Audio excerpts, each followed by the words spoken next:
আসসালামু আলাইকুম। শীতের জনপ্রিয় একটি পিঠা পাটিসাপটা পিঠা। আর এই পাটিসাপটা পিঠা তৈরি করার জন্য আমাদের এই খিরসা তৈরি করতে হয়। আর এই খিরসা তৈরি করা সহ আমি আপনাদের সাথে এই পাটিসাপটা পিঠার রেসিপি তৈরি করে দেখাচ্ছি। তাহলে চলুন পুরো ভিডিওটি দেখে নিই। খিরসা তৈরি করার জন্য প্রথমে এখানে আমি হাফ কেজি লিকুইড দুধ নিয়েছি। এখন দুধটা আগে থেকেই আমি জাল করে রেখেছিলাম। এখন এর ভিতরে আমি দিয়ে দিব হাফ কাপ চিনি, আর সেই সাথে দিয়ে দিব 1 কাপের মতো গুঁড়া দুধ।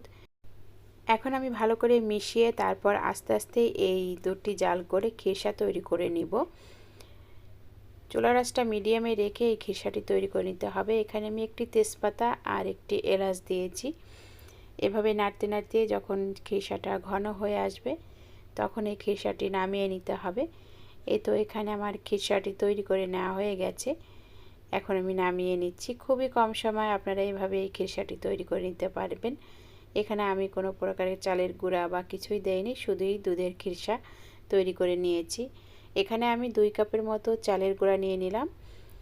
এখন আমি এই চালের গুঁড়ার ভিতরে দিয়ে দিব 1 কাপ লিকুইড দুধ দিয়ে দিচ্ছি, আর দিয়ে দিচ্ছি 1 টেবিল চামচের মতন খেজুরের গুড়।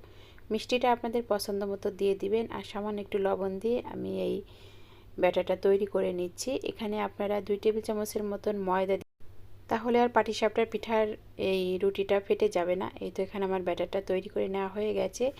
এখন আমি পাটিসাপটার পিঠাগুলো ভেজে নিব। এখানে একটি তাওয়া গরম করে নিয়েছি, সামান্য একটু তেল এভাবে একটু মুছে নিলাম। এখন আমি এই পাটিসাপটা পিঠাটির ব্যাটারটা দিয়ে দিলাম। আস্তে এই যে চামচটা দিয়ে আমি একটু গোল করে ঘুরিয়ে দিচ্ছি। আর চুলার আঁচটা মিডিয়ামে রেখে এই পিঠাটি বানিয়ে নিতে হবে আস্তে আস্তে।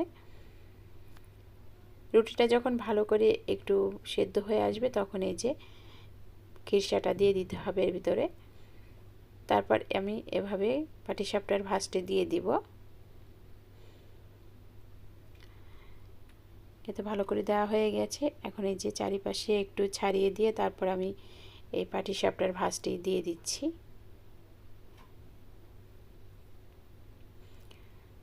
এভাবে আমি প্রতিটা পাটিসাপটা পিঠা বানিয়ে নিব। আর কে কে এভাবে এই পাটিসাপটা পিঠাটি খেতে খুবই পছন্দ করেন অবশ্যই কমেন্ট করবেন। এই তো একটি পিঠা আমার বানানো হয়ে গেছে। এইভাবে বাকি সব পিঠাগুলো আমি তৈরি করে নিচ্ছি। এই তো সবগুলো আমি বানিয়ে নিয়েছি। এভাবে আপনারা এই শীতের দিনে খুবই সহজ করে এই খিরসা পাটিসাপটা পিঠাটি বানিয়ে নিতে পারেন একদম সহজে।